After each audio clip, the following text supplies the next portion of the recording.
Back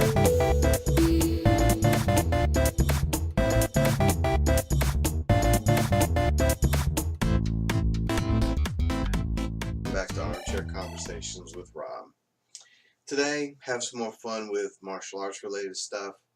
A little while ago, I did some talking about like hand forms and things, and I had a couple questions from some folks about being able to toughen the hands and fingers, but they were concerned that maybe in the process of that, they might cause themselves some unnecessary problems. Musashi talks about it in the Book of Five Rings, and he talks about a living hand versus a dead hand, meaning that you want your weapons, your natural weapons, to be tough, but you don't want them to be so numb or tough or callous that you can't use them in everyday tasks, because honestly, that's not mastery. But we'll, deal with that another time maybe, because I'm sure that'll start an argument amongst the real hardcore martial artists among us. But I had some ideas about how to strengthen your fingers gradually and naturally, using some everyday common implements. And today we're going to work with the finger strengthening and the knuckle strengthening with a board. Basically, you can call them finger boards or whatever. This is just a piece of plywood.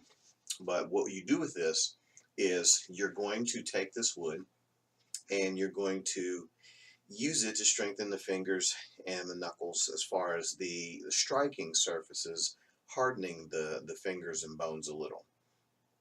Now, one of the things I want to point out here is the reason that I'm doing it the way I'm doing it, instead of using it like the Japanese use a makawara or whatever, where it's against a very solid object, is because the goal here is to start to toughen the fingers gently and naturally, and the knuckles, not necessarily to strengthen them for the actual impact of a strike, as far as strengthening the wrist muscle and the bone and being just too far too fast for the untrained.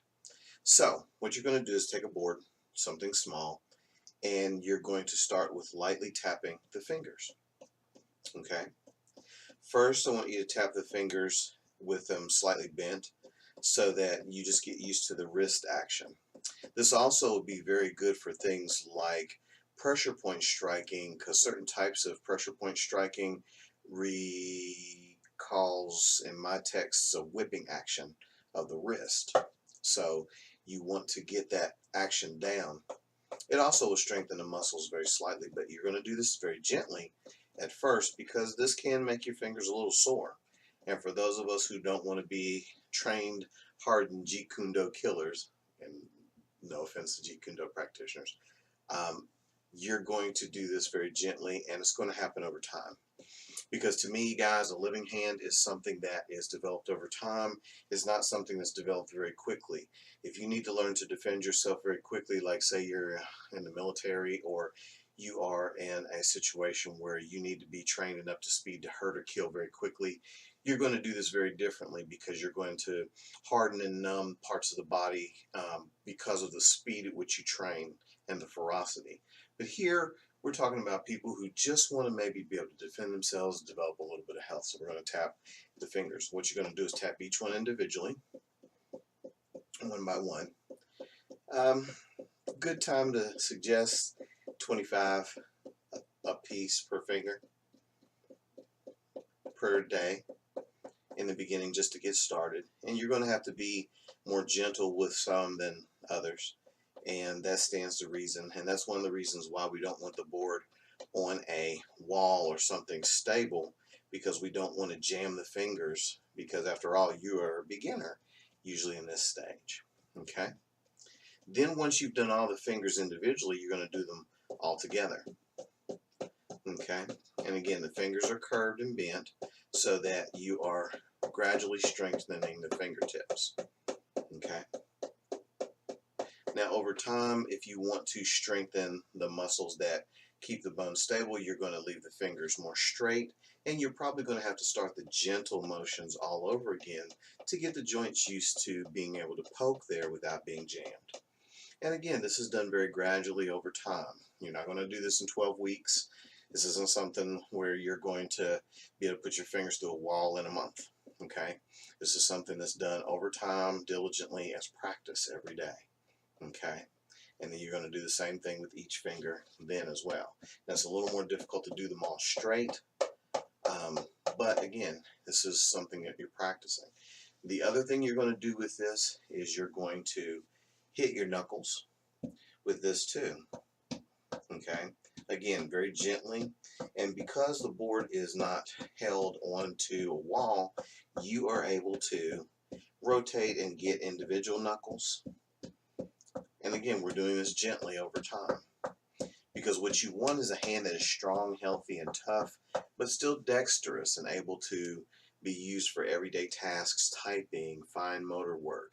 You know, you are not a professional fighter per se, or killer, so you don't need to have the hand be so deformed and hard that you can't do basic things with it, like brush your teeth, comb your hair, do your typing at your office.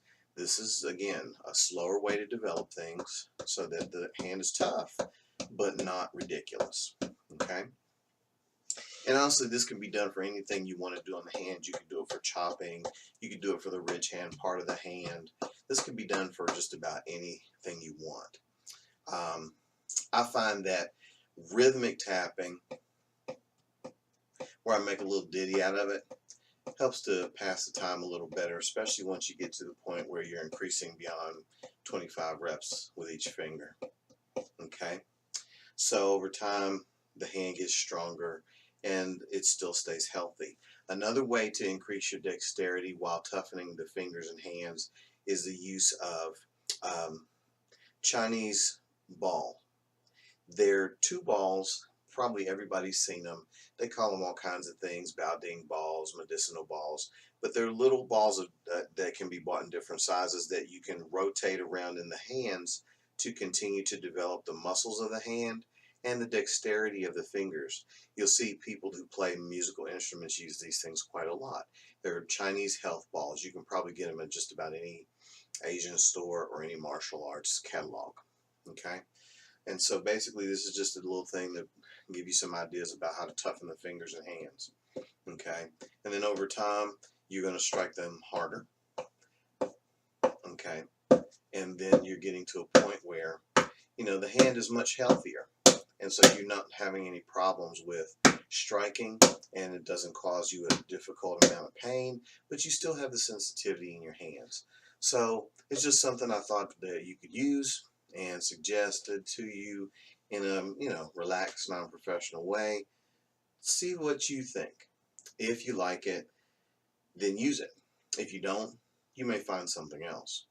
What I found though is this has allowed me to keep the dexterity in my hands, and my hands are still pretty tough.